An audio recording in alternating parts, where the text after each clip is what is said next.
Shalom, selamat pagi kepada seluruh jemaat Gereja Kristen Kalam Kudus Ambon. Firman Tuhan dari Nabi Yesaya, pasal 55 ayat 6 mengatakan, "Carilah Tuhan selama ia berkenan ditemui, berserulah kepadanya selama ia dekat." Nabi Amos juga mengatakan, "Carilah Tuhan, maka kamu akan hidup." Biarlah kita boleh masuk ke dalam ibadah kita dengan segenap pengakuan dan kesadaran bahwa pertolongan kita datangnya dari Tuhan yang menjadikan langit dan bumi. Turunlah atas kita sekalian damai sejahtera yang dari Allah Bapa, di dalam Tuhan kita Yesus Kristus, serta di dalam persekutuannya dengan Roh Kudus. Amin.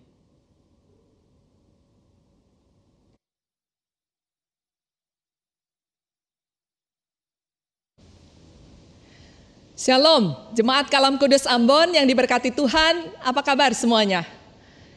Kita pada pagi hari ini akan beribadah bersama-sama. Mari siapkan hati kita. Mari kita mengawali ibadah kita dengan menghormati Tuhan, meninggikan Tuhan, menobatkan Tuhan, menjadi Raja di dalam hidup kita bersama-sama.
Kasih-Mu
Jemaat sekalian, mari kita sama-sama menyatukan hati kita untuk mengakui segala dosa dan pelanggaran kita di hadapan Tuhan. Sungguh kita adalah orang-orang yang sudah jatuh ke dalam dosa. Mari kita menghampiri tahta kasih karunia. Mari datang dengan hati yang penuh penyesalan dan pertobatan. Bapa yang penuh kasih, Bapa yang Maha Kudus, Tuhan, kami menyadari siapa kami ini di hadapan-Mu, Tuhan. Kami memohon belas kasihan-Mu, Tuhan. Ampunilah segala dosa dan pelanggaran yang kami lakukan di hadapan-Mu, Tuhan. Ampuni ketika kami tidak menepati janji kami, Tuhan. Ampuni ketika kami hidup jauh dari firman Tuhan, jauh dari Engkau. Ampunilah kami ketika kami mengandalkan kekuatan kami sendiri. Ampunilah ketika kami dipenuhi dengan pikiran-pikiran yang tidak berkenan kepadamu, Tuhan. Ampuni juga ketika kami meninggikan diri kami, Tuhan. Ampuni ketika kami juga mengucapkan perkataan yang tidak memuliakan nama Tuhan. Hati kami juga penuh dengan kekecewaan, amarah, sakit hati, dendam, iri, dan berbagai hal yang najis, Tuhan. Bapa, seperti firman Tuhan berkata, kami sendiri sadar akan segala dosa dan pelanggaran kami. Itu sebabnya Tuhan, pada pagi hari ini kami datang menghampiri tahta-Mu, Tuhan. Kami memohonkan kasih karunia-Mu, pengampunan-Mu yang besar, Tuhan. Dan sesuai dengan janji-Mu, ketika kami datang mengakui dosa dan pelanggaran kami, Engkau setia dan adil. Engkau mengampuni, Engkau menyucikan, bahkan membebaskan kami dari segala yang jahat. Tuhan, terima kasih Tuhan, kami beroleh kelegaan. Kami yakin akan jaminan pengampunan yang daripada Tuhan. Engkau sudah mati sekali dan selama-lamanya untuk menebus segala dosa dan pelanggaran kami. Terima kasih Engkau juga memulihkan hubungan kami yang rusak dengan Tuhan. Termasuk juga ya Tuhan, relasi kami yang rusak dengan sesama. Bahkan juga relasi kami yang rusak dengan diri kami sendiri. Terima kasih Tuhan untuk kuasa darah Yesus. Untuk pengampunan yang kami terima hanya di dalam satu nama. Nama Yesus Kristus Tuhan. Perbaharuilah kami dengan roh yang teguh. Terima kasih. Demi nama Yesus kami sudah berdoa dan mengucap syukur. Haleluya. Amin. Jemaat sekalian, saya mempersilahkan kita semua untuk duduk. Dengarlah berita anugerah yang diambil dari surat Roma, pasalnya yang ke-5 ayat 6 sampai ayatnya yang ke-11. Demikianlah bunyi firman Tuhan. Ketika waktu kita masih lemah, Kristus telah mati untuk kita, orang-orang durhaka, pada waktu yang ditentukan oleh Allah. Sebab tidak mudah seorang mau mati untuk orang yang benar, tetapi mungkin untuk orang yang baik ada orang yang berani mati. Akan tetapi Allah menunjukkan kasih-Nya kepada kita oleh karena Kristus telah mati untuk kita ketika kita masih berdosa. Lebih-lebih karena kita sekarang telah dibenarkan oleh darah-Nya, kita pasti akan diselamatkan dari murka Allah. Sebab jikalau kita ketika masih seteru diperdamaikan dengan Allah oleh kematian anaknya, lebih-lebih kita yang sekarang telah diperdamaikan pasti akan diselamatkan oleh hidupnya.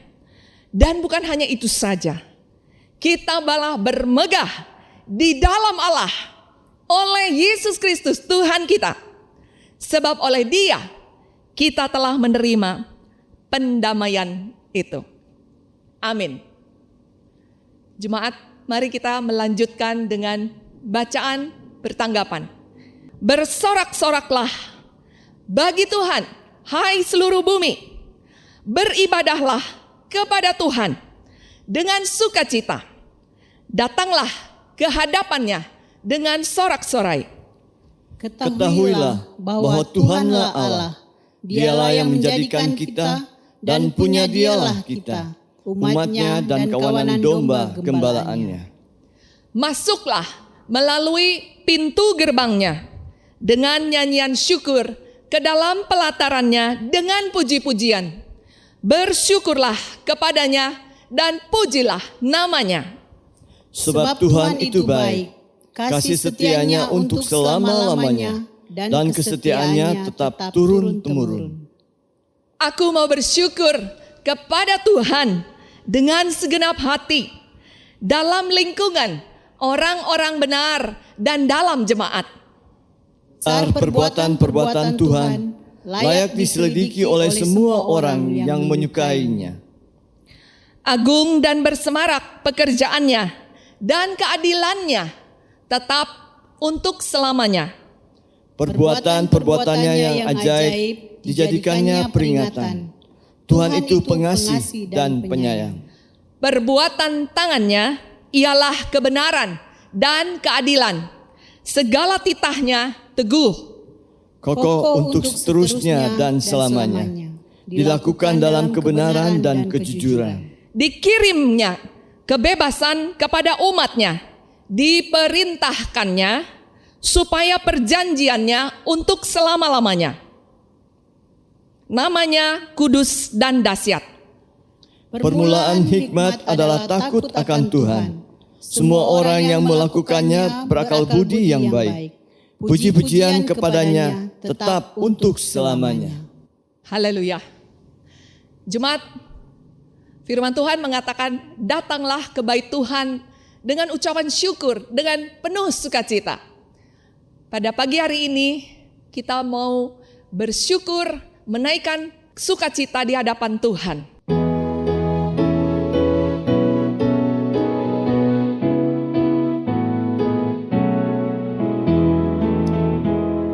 Sukacitaku semakan hanya pada Tuhanku. Hatiku bagaikan bunga mekar karena sinarnya. Awan maut ketakutan dianyahkan olehnya. Di padaku sukacita, hatiku dicerahkan. Langit bumi alam semua menyatakan mulianya. Bintang malaikat menyanyi mengitari tatanya. Ladang hutan, gunung lembah, padang hijau samudra. Burung nyanyi, air mengalir, ajak kami senanglah. Jemaat, saya mengundang kita bangkit berdiri. Kita akan sama-sama menyatakan iman kita bersama-sama dengan gereja di segala abad dan tempat. Mari kita nyatakan iman kita kepada Tuhan. Aku percaya kepada Allah, Bapa yang Maha Kuasa, Halik langit dan bumi, dan kepada Yesus Kristus, anaknya yang tunggal, Tuhan kita, yang dikandung dari Roh Kudus, lahir dari anak darah Maria, yang menderita sengsara di bawah pemerintahan Pontius Pilatus, disalibkan, mati dan dikuburkan, turun ke dalam kerajaan maut. Pada hari yang ketiga, bangkit pula dari antara orang mati, naik ke surga, duduk di sebelah kanan Allah, Bapa yang Maha Kuasa, dan dari sana Ia akan datang untuk menghakimi orang yang hidup dan yang mati. Aku percaya kepada Roh Kudus, gereja yang kudus dan am, persekutuan orang kudus, pengampunan dosa, kebangkitan tubuh, dan hidup yang kekal. Amin. Jemaat, dipersilakan untuk kembali duduk. Kita akan mempersiapkan hati kita untuk mendengarkan firman Tuhan yang pada pagi hari ini akan disampaikan oleh penginjil Amos Lim. Mari kita naikkan pujian ini.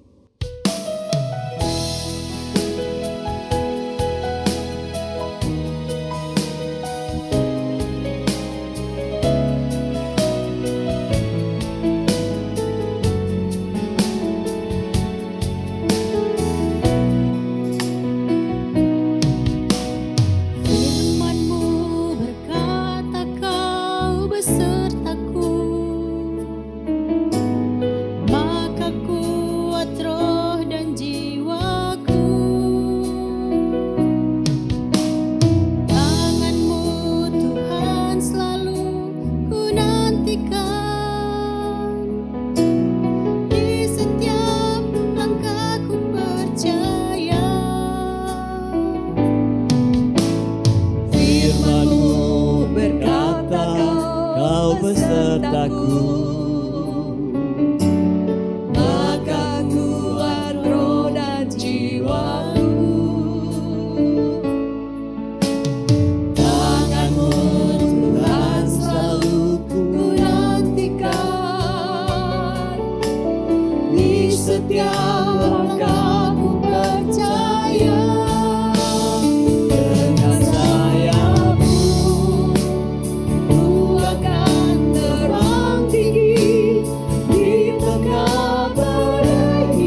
Jemaat yang terkasih di dalam Yesus Kristus, tanpa kita sadari, waktu berjalan begitu cepat dan kita sudah masuk di bulan Agustus, pertengahan Agustus.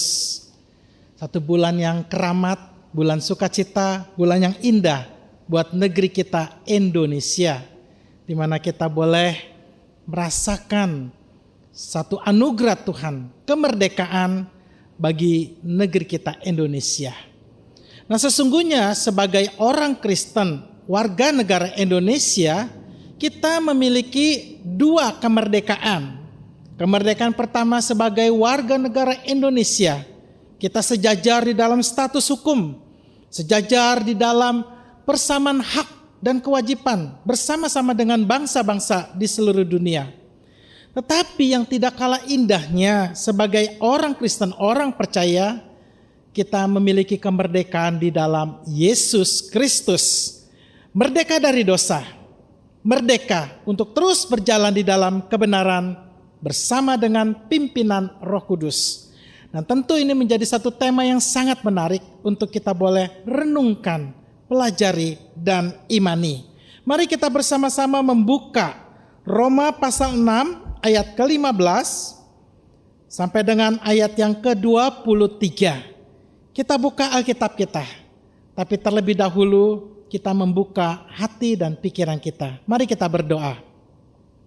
Bapa di dalam surga, kami percaya Tuhan, bahwa di dalam Yesus Kristus ada belas kasihan Allah, ada anugerah Allah yang memampukan hidup kami untuk kami boleh percaya kepada Tuhan Yesus Kristus dan kami memiliki kemerdekaan yang indah, kemerdekaan dari dosa, penebusan, bahkan jaminan jalan keselamatan dan hidup kekal. Biarlah Tuhan kami boleh merenungkan satu makna yang indah, kemerdekaan umat Kristen. Dan biarlah ketika kami merenungkan firman-Mu, Roh Kudus boleh berbicara kepada kami, memberikan kami pemahaman, pengertian betapa indahnya kasih Tuhan yang besar atas hidup kami.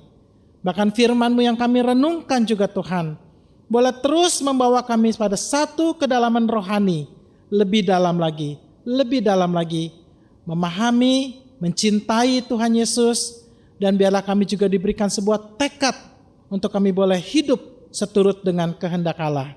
Mari Tuhan berbicaralah kepada kami di saat kami merenungkan firman-Mu. Di dalam nama Tuhan Yesus Kristus kami berdoa dan mengucap syukur. Amin. Firman Tuhan terambil dari Roma pasal 6 ayat ke-15 sampai dengan 23. Demikian firman Tuhan. Dua macam perhambaan. Jadi bagaimana? Apakah kita akan berbuat dosa karena kita tidak berada di bawah hukum Taurat, tetapi di bawah kasih karunia? Sekali-kali tidak. Apakah kamu tidak tahu bahwa apabila kamu menyerahkan dirimu kepada seseorang sebagai hamba untuk mentaatinya, kamu adalah hamba orang itu yang harus kamu taati, baik dalam dosa yang memimpin kamu kepada kematian, maupun dalam ketaatan yang memimpin kamu kepada kebenaran. Tetapi syukurlah kepada Allah, dahulu memang kamu hamba dosa, tetapi sekarang kamu dengan segenap hati telah mentaati pengajaran yang telah diteruskan kepadamu.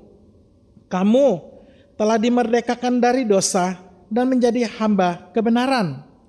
Aku mengatakan hal ini secara manusia karena kelemahan kamu, sebab sama seperti kamu telah menyerahkan anggota-anggota tubuhmu menjadi hamba kecemaran dan kedurhakaan yang membawa kamu kepada kedurhakaan, demikian halnya kamu sekarang harus menyerahkan anggota tubuhmu menjadi hamba kebenaran yang membawa kamu kepada pengudusan. Sebab waktu kamu hamba dosa, kamu bebas dari kebenaran. Dan buah apakah yang kamu petik daripadanya? Semuanya itu menyebabkan kamu merasa malu sekarang, karena kesudahan semuanya itu ialah kematian. Tetapi sekarang setelah kamu dimerdekakan dari dosa, dan setelah kamu menjadi hamba Allah, kamu beroleh buah yang membawa kamu kepada pengudusan, dan sebagai kesudahannya ialah hidup yang kekal. Sebab upah dosa ialah maut, tetapi kasih karunia Allah ialah hidup yang kekal dalam Kristus Yesus Tuhan kita. Jemaat yang terkasih di dalam Tuhan, kalau ditanya kapan Indonesia merdeka, pasti kita semua dapat dengan cepat mampu menjawabnya. 17 Agustus 1945. Tetapi kalau kita teliti lebih dalam di dalam fakta perjalanan sejarah, apakah demikian? Tidak. Karena waktu Indonesia merdeka 17 Agustus 1945, Belanda tidak mengakuinya. Itulah sebabnya pada tahun 1947 dan 48 terjadi agresi militer Belanda ke-1 dan ke-2. Bagi mereka sedang menumpas para pemberontak-pemberontak. Tetapi bagi para pemimpin bangsa dan para pejuang kemerdekaan Indonesia waktu itu, kita sedang berjuang, berperang mempertahankan kemerdekaan Indonesia. Sampai akhirnya pada tanggal 27 Desember 1949 di Istana Dam, Amsterdam, diadakan sebuah perjanjian, ditandatangani sebuah perjanjian yang disebut dengan penyerahan kedaulatan. Sovereignty Sovereign. Ya, kurang lebih seperti itu. Nah, sejak saat itu Belanda mengakui Indonesia merdeka pada tanggal 27 Desember 1949. Dan ini tentu tidak bisa diterima begitu saja oleh rakyat Indonesia. Karena dunia pun mengakui Indonesia merdeka tahun 1945. Lalu kapan Belanda mengakui Indonesia merdeka di tahun 1945? Tepatnya pada perayaan 17 Agustus 2005. Di Istana Merdeka, Jakarta. Seorang menteri luar negeri Belanda yang bernama Bernard Rudolf Boot mengakui Indonesia merdeka tahun 1945. Nah, intinya apa dari sebuah fakta sejarah yang ingin saya paparkan? Bahwa yang namanya merdeka itu tidak cukup cuma kita di Indonesia pada zaman itu ya, teriak merdeka, merdeka, ketemu orang di sana sini, merdeka, merdeka, kenal atau tidak kenal, merdeka atau merdeka. Tidak cukup. Karena kemerdekaan kita pun harus diperjuangkan di semua aspek kehidupan. Sampai dengan detik ini kalau kita mau jujur dan kita boleh terbuka, masih banyak orang-orang di Indonesia yang hidup di dalam satu kesulitan perekonomian, bahkan jauh lebih sulit daripada waktu zaman penjajahan Belanda atau Jepang. Dan kalau kita mau jujur, zaman sekarang Indonesia pun masih penuh perjuangan menghadapi para koruptor-koruptor.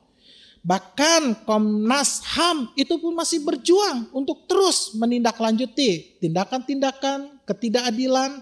Dan sebetulnya masih banyak sekali perjuangan-perjuangan yang harus dilakukan oleh bangsa kita sebagai penerus bangsa. Tidak cukup hanya merdeka secara politis. Jadi perjuangan untuk benar-benar menikmati yang namanya merdeka itu masih tetap terus dilakukan. Dan harus terus dilakukan. Bagaimana halnya kalau misalnya dengan pemahaman teologis iman Kristen berkaitan dengan makna kemerdekaan. Rasul Paulus menjelaskan kepada jemaat di Roma, dikatakan bahwa betul kita sudah merdeka ketika kita percaya di dalam Yesus Kristus. Yesus Kristus sudah mati tersalib menjadi jalan pengampunan dosa, penebusan, dan sekaligus jaminan hidup kekal. Tetapi apakah itu berarti secara praktek hidup sehari-hari bahwa merdeka itu sudah selesai bagi umat Kristen? Tentu tidak. Merdeka itu harus terus diperjuangkan. Seperti dikatakan di ayat ke-15. Dikatakan bahwa orang Kristen sudah mendapatkan kasih karunia dari Allah. Dibebaskan daripada hukum Taurat. Karena kalau kita teliti dengan hukum Taurat, sebetulnya hukum Taurat itu membuktikan bahwa kita adalah orang berdosa. Kalau kita lihat bahwa hukum Taurat itu dari hukum ke-1, hukum ke-2, hukum ke-3, sampai dengan hukum yang ke-10. Siapa di antara kita yang boleh berkata, saya pernah atau saya sudah bebas dari semuanya? Tidak. Hukum Taurat itu bagaikan cermin. Hukum Taurat itu bagaikan sebuah catatan. Hukum Taurat itu juga sebagai sebuah petunjuk siapa kita sesungguhnya. Ya, ada ilustrasi seorang ibu berkata kepada anaknya, Susi, ini mama kasih cermin. Cerminnya bagus sekali.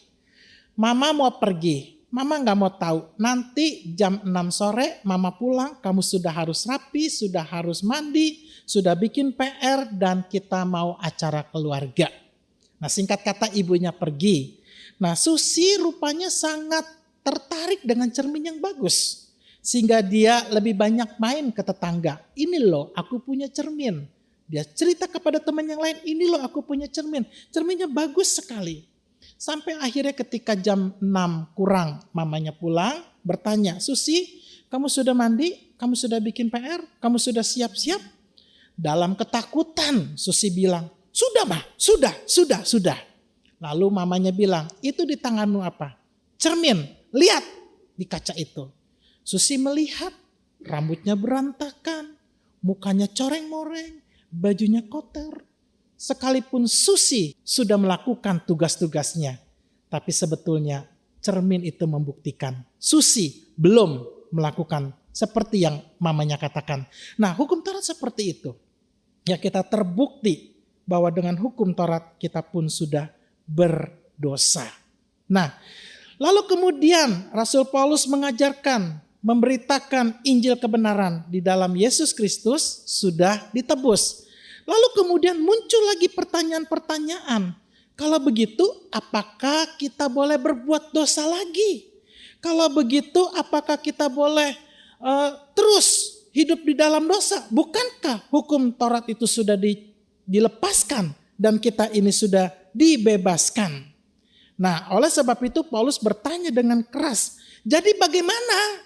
Maksudnya bagaimana di sini adalah kepada orang-orang di Roma, orang-orang Kristen di Roma yang rupanya sekalipun mereka sudah percaya, bahkan mungkin juga sudah dibaptis, tetapi masih hidup di dalam dosa.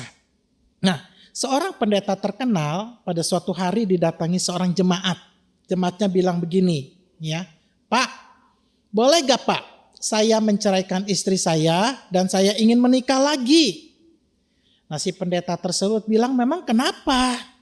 Ya, karena saya sudah tidak cinta lagi pada istri saya dan sekarang saya punya cinta yang lain. Nah, saya ingin sedikit menyimpang ya dalam ini, sedikit.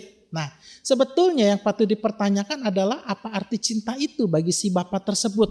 Juga sekarang kita bertanya kepada bagi suami, bagi calon suami, apa arti cinta itu? Nah, kalau cinta itu hanya dikatakan, didefinisikan sebagai istilahnya perasaan, ini bahaya. Hari ini kita cantik, kita menarik para istri, gak usah tunggu 40 tahun lagi. Besok dia berubah menjadi tidak cantik, tidak menyenangkan. Maka cinta itu bisa berubah menjadi ketidaksetiaan, pengkhianatan, bahkan kebencian. Nah, sekali lagi, cinta itu adalah definisinya keputusan untuk mengasihi orang yang kita cintai. Nah, kembali kepada teks kita. Dikatakan demikian, satu kisah tersebut, lalu si pendeta tersebut bilang demikian. Kalau kamu meninggalkan istri kamu, kamu pergi berdosa dengan perempuan itu, maka kamu akan kehilangan segala-galanya. Dan ternyata pendeta tersebut benar. Beberapa tahun kemudian si suami tersebut kehilangan istrinya karena istri yang kedua ternyata tidak setia. Lalu kemudian dia kehilangan istri yang sesungguhnya istri yang terbaik. Lalu kemudian dia kehilangan anak-anaknya, artinya anak-anaknya tidak lagi merespek, menghormati dia sebagai ayah atau suami yang bertanggung jawab. Lalu kemudian dia mulai kehilangan teman-teman di persekutuan. Lalu kemudian dia mulai kehilangan rasa damai sejahtera beribadah. Dan terakhir dia kehilangan Tuhan, imannya rontok. Kenapa? Karena si bapak ini membiarkan hidupnya jatuh di dalam dosa. Nah, oleh sebab itu, mari seperti Rasul Paulus dikatakan demikian ya, bahwa kita ini sudah ditebus. Dosa kita itu sudah diangkat. Oleh sebab itu, jangan biarkan dosa menguasai hidup kita lagi. Seperti Roma 6 ayat 13 mengatakan, jangan serahkan tubuhmu kepada dosa, tapi kita serahkan hidup kita kepada Allah. Di dalam Kolose 3 ayat 5 juga Rasul Paulus menasihatkan, karena itu matikanlah dalam dirimu segala sesuatu yang duniawi, yaitu percabulan, kenajisan, hawa nafsu, nafsu jahat, keserakahan, dan semuanya itu dikatakan sama dengan penyembahan berhala. Ya, ada sebuah ilustrasi menarik dari sebuah dongeng Yunani kuno. Di dalam dongeng tersebut diceritakan tentang seekor babi. Nah, seekor babi ini mengeluh, sedih, dan protes kepada sang dewa. Babi ini berkata, "Dewa, engkau tidak adil. Kenapa engkau ciptakan aku sebagai babi hanya untuk dibantai dan ujung-ujungnya dinikmati? Aku juga pengen punya hak yang sama menjadi seperti manusia lainnya." Nah, rupanya tangisan tersebut itu kedengaran oleh sang dewa. Maka kemudian dewa tersebut merubah si babi menjadi putri yang cantik. Nah, kecantikannya itu begitu terkenal sampai akhirnya menjadi rebutan antar pangeran. Dan akhirnya singkat kata, di dalam sebuah pesta pernikahan yang begitu megah, agung, luar biasa, putri dengan baju pengantin yang cantik, begitu dia lewat, wah semua, wow, cantiknya putri kerajaan ini. Tetapi apa yang terjadi? Ketika sang putri tersebut berjalan, tiba-tiba dia melihat genangan, tanah lumpur, lalu nalurinya bangkit. Dia lompat, dia berguling-guling di lumpur. Bukan saja itu, lalu kemudian dia melihat ada meja-meja berbaris dengan makanan yang enak. Tiba-tiba si putri melompat ke meja, guling-gulingan, makanan berantakan dan semua disantap.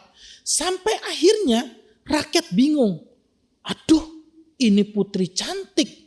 Sudah dinilai, sudah dinikahi pangeran. Tapi kelakuannya kok seperti babi. Nah, akhirnya sang dewa bilang, udah kalau gitu kembali jadi babi. Nah, jangan sampai ilustrasi ini sebetulnya mengena kepada kita. Artinya begini, kita sudah menjadi seorang Kristen. Tetapi kelakuan kita, sifat kita, karakter kita masih seperti orang yang belum mengenal Tuhan. Ya, gak boleh. Rasul Paulus mengatakan, jangan berbuat dosa lagi. Di dalam kekristenan kita harus berubah. Kita harus benar-benar merdeka dari dosa dan karakter, tabiat kedosaan dan kedagingan kita yang lama. Nah, lalu bagaimana caranya?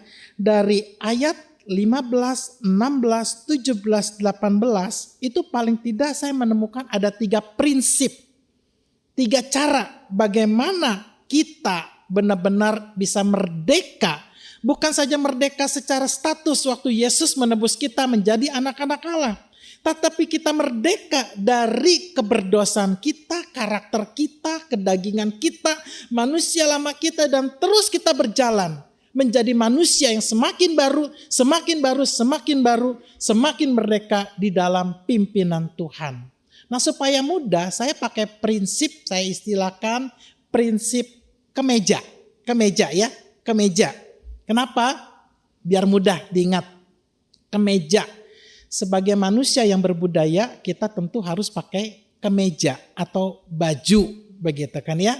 Kita bisa bayangkan kalau kita keluar ke jalanan tanpa kemeja, apa kata orang? Lalu apa penilaian orang terhadap kita? dan kita tentu akan dipermalukan. Jangankan tidak pakai kemeja, salah pakai kemeja pun kita bisa menjadi bermasalah. Nah, sekali lagi, apa itu prinsip kemeja yang kita bisa terapkan untuk kita membuat semakin merdeka di dalam Yesus Kristus? Kemeja yang pertama, keras. Saya katakan keras. Artinya apa? Kita harus punya sikap yang keras terhadap dosa, terhadap iblis dan segala godaannya. Ayat 16 dikatakan demikian, kalau kamu menyerahkan dirimu kepada seseorang menjadi hambanya, kamu harus mentaatinya. Tetapi sebaliknya, ketika kita menyerahkan hidup kita kepada Yesus Kristus, kita harus mentaati Yesus Kristus. Dan sebaliknya, kita pun harus bersifat, harus berani keras terhadap dosa-dosa kita. Kenapa? Karena dosa itu sifatnya menjerat, menggoda, merayu, dan ujung-ujungnya itu akan mematikan. Jadi dengan kata lain, sebelum kita jatuh dalam dosa, kita harus berani berkata, no, tidak untuk berdosa. Istilahnya seperti apa ya? Oh, kita ingat kalau kita di rumah duka ya, apa yang disuguhkan? Kacang dan kuaci. Kacang dan kuaci. Nah, ini harus hati-hati. Kenapa? Aneh, kacang itu atau kuaci itu begitu kita makan, satu aja. Berikutnya apa? Ngambil lagi. Kapan berhenti? Waktu kacangnya dan kuacinya habis. Jadi dengan kata lain, kalau kita nggak mau batuk, kalau kita nggak mau mengalami, tolak dari awal. Jangan makan kuaci dan kacang sekalian dari awal. Begitu ya.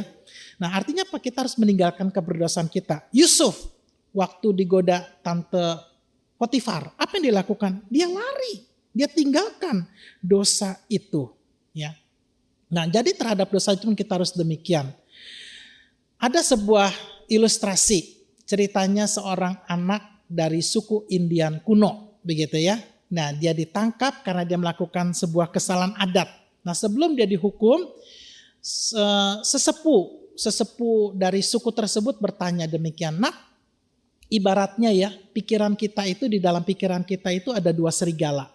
Satu serigala yang jahat yang akan membawa kamu untuk berbuat jahat.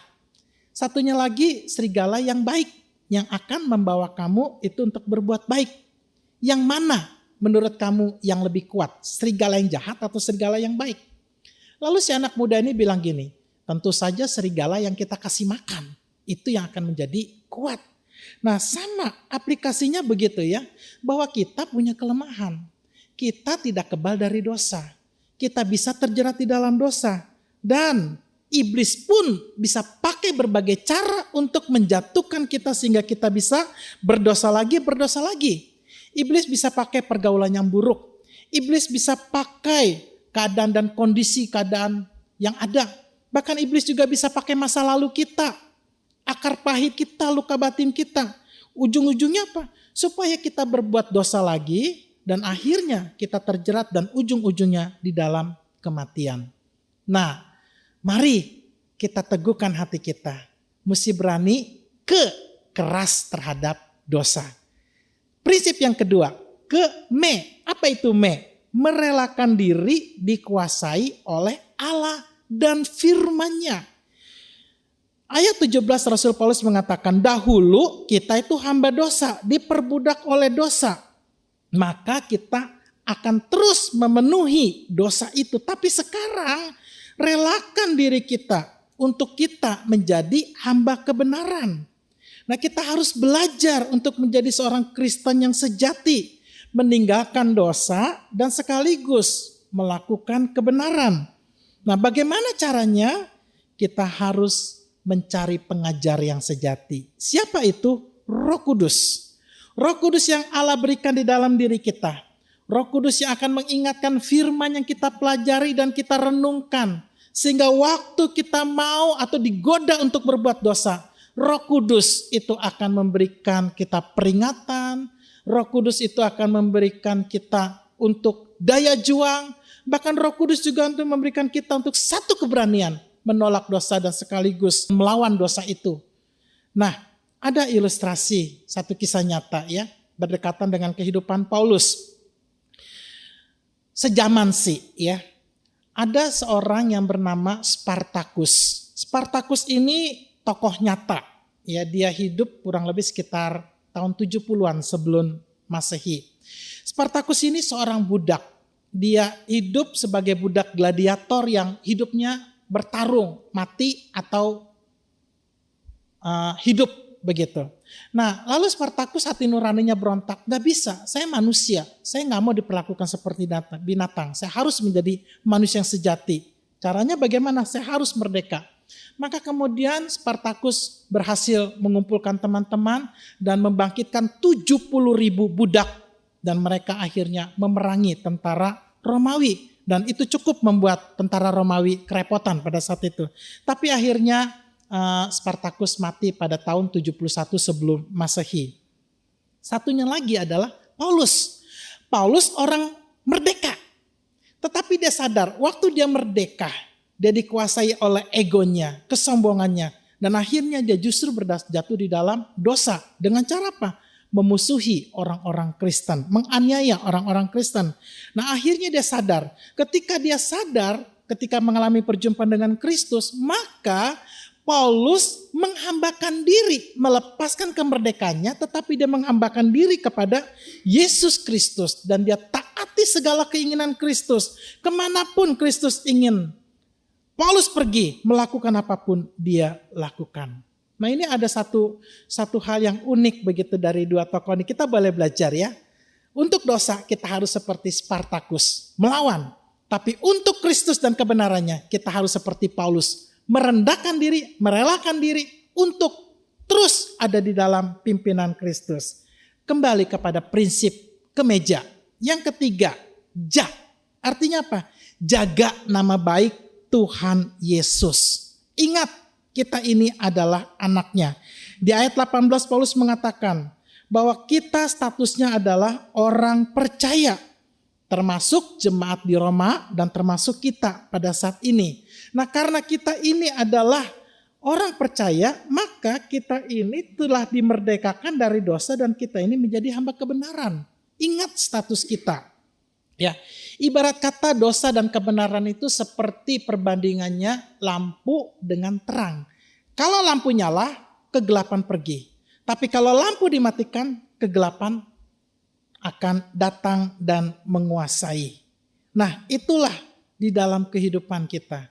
Jadi, biarlah kita ingat ya, kita ini siapa. Seringkali kita dengar gitu ya tentang kehidupan ini yang seakan-akan sudah menjadi biasa. Pencurian, korupsi. Kalau yang melakukan orang lain, itu biasa. Perjinahan, perselingkuhan, perceraian. Apalagi kalau misalnya di seorang artis, mungkin orang bilang, biasa. Begitu kan ya, namanya juga kehidupan. Tapi begitu yang melakukannya orang Kristen, apa yang dia lakukan? Kok bisa ya orang Kristen selingkuh? Kok bisa ya orang Kristen korupsi? Kok bisa? Artinya di sini memang kita harus masuk kepada satu standar etika yang lebih tinggi lagi. Nah, oleh sebab itu ingat status kita. Jaga nama baik Tuhan. Jangan sampai karena kita hidup terus di dalam dosa, akhirnya nama Tuhan yang dipermalukan. Jadi mari kita ingat ya, 3 hal ini saya kembali singkatkan. Prinsip kemeja. Kita harus keras terhadap dosa. Tegas. Merelakan hidup kita terus di dalam pimpinan Tuhan. Jangan jauhi ibadah. Jangan jauhi pelajaran-pelajaran firman. Jangan jauhi Alkitab. Jadikan kita murid Yesus yang sejati. Lalu yang ketiga, jaga nama baik Tuhan. Dan biarlah semua ini boleh akhirnya membawa kita semakin merdeka di dalam Yesus Kristus. Dan terakhir adalah saya ingin berikan mutiara firman. Dengan mutiara ini mudah-mudahan kita boleh ingat seluruh ringkasan firman yang kita renungkan hari ini. Demikian, kita adalah orang merdeka. Maka pakailah kemerdekaan kita untuk melakukan kebenaran. Sehingga nama Tuhan kita Yesus Kristus dipermuliakan. Sekali lagi ya, kita adalah orang merdeka. maka pakailah kemerdekaan kita itu untuk melakukan kemerdekaan. Sehingga nama Tuhan kita, Yesus Kristus, dipermuliakan. Kiranya Tuhan memberkati seluruh kehidupan jemaat sekalian. Amin. Mari kita berdoa. Bapa di dalam surga, biarlah seluruh firman yang sudah diberitakan itu boleh tertanam di dalam hati kami dan boleh terus bertumbuh berbuah. Dan akhirnya seluruh jemaat-Mu Tuhan boleh menjadi pribadi-pribadi yang hidupnya berkenan kepadamu.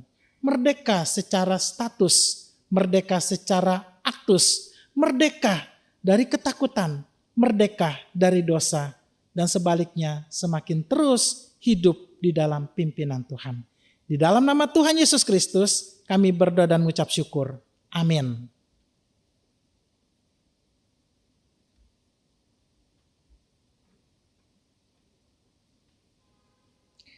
Terima kasih untuk pemberitaan firman Tuhan. Jemaat sekalian, kini tiba saatnya kita memberi persembahan bagi Tuhan.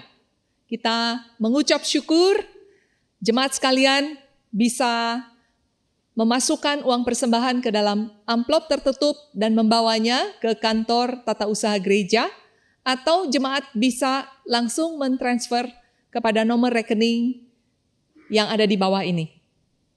Mari sambil kita bersiap-siap memberi persembahan bagi Tuhan, kita juga mau menyatakan tekad kita untuk setia kepada Tuhan.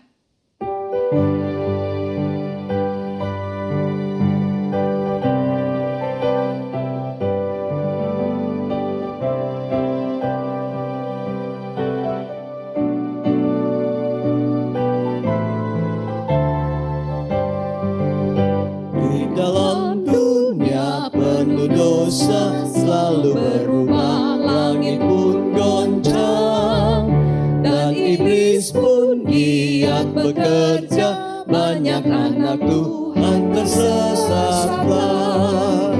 Apakah engkau juga bimbang, hatimu khawatir tak berdaya? Bangkit bagi Tuhan di surga, bagi rajamu tetap setia, setia, setia. Nyatakanlah tekadmu, setia bekerja, setia bagi rajamu, setia, setia. Jangan pandang manusia, susah apapun tetap sandarlah, Tuhan tahu setiamu. Jangan takutkan kuasa iblis ataupun serangan manusia.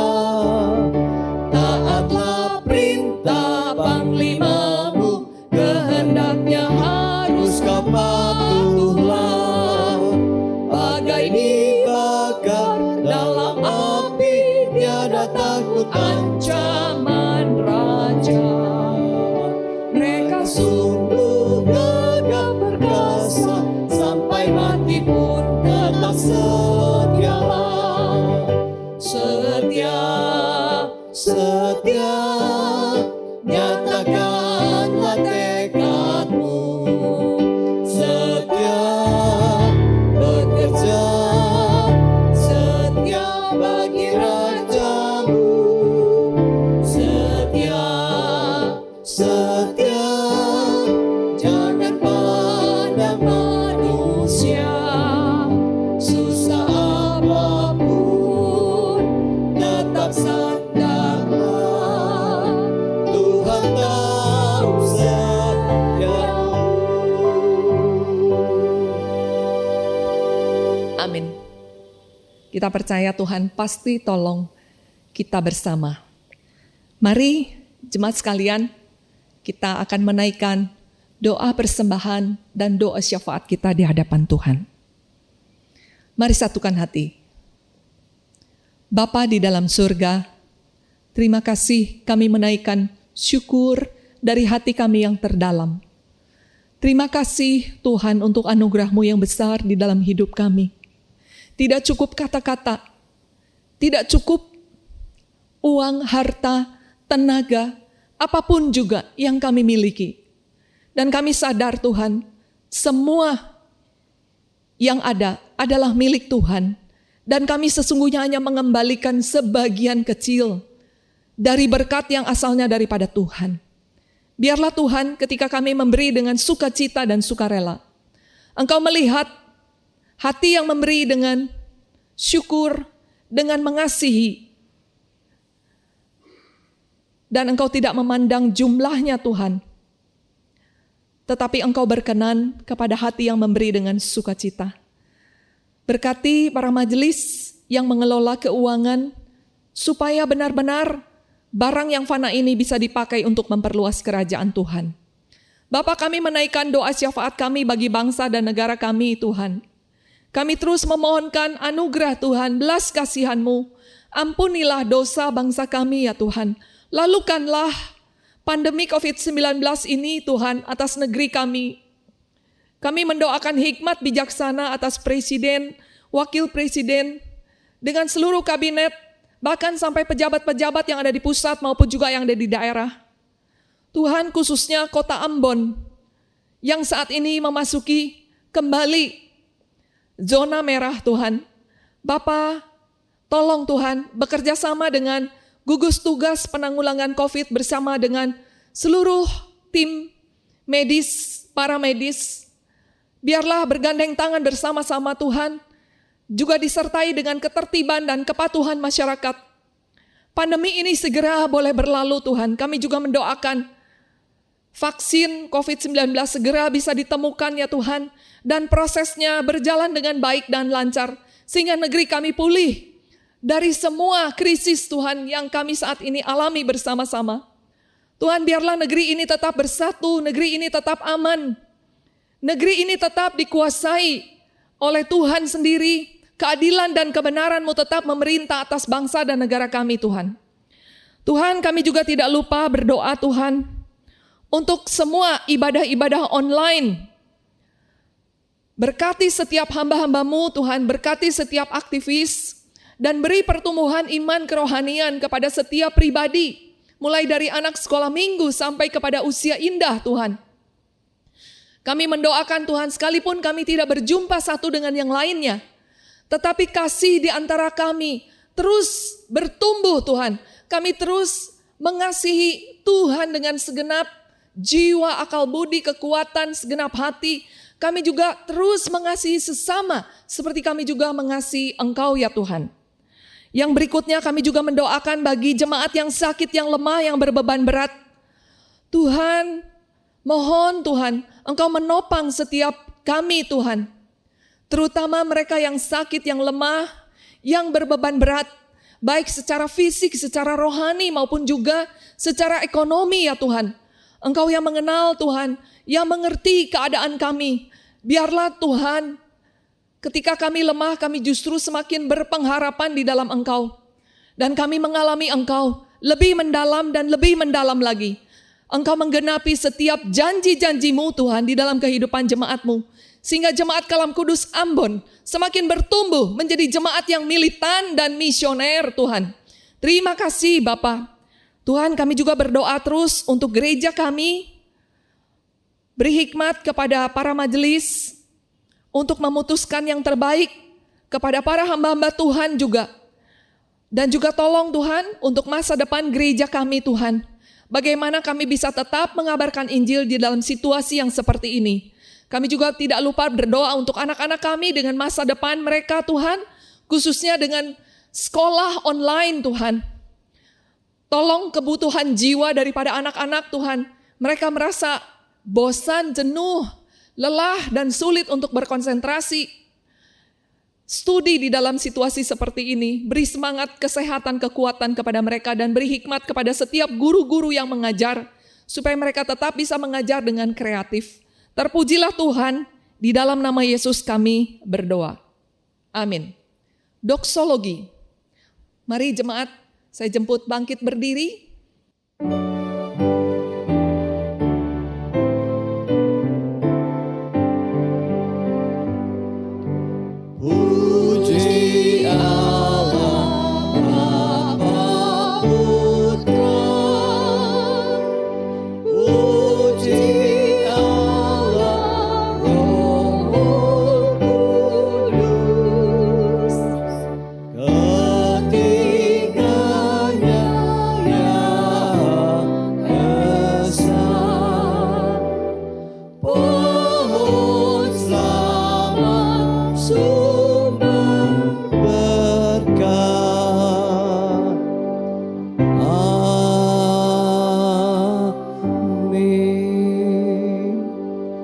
kita tundukkan hati dan pikiran kita.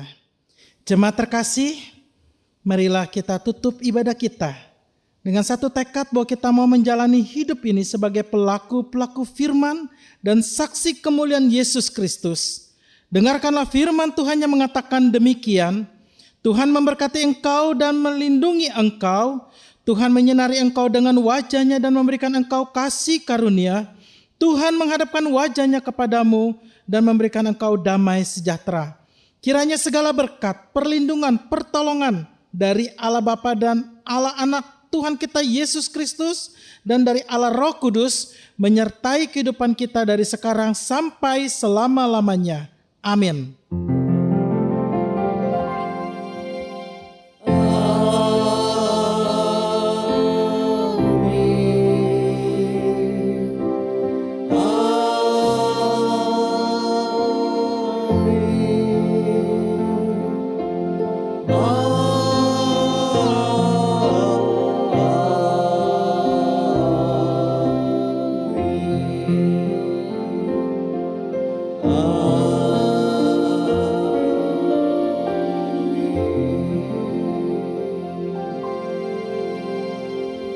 Saat teduh, ibadah selesai, Tuhan memberkati.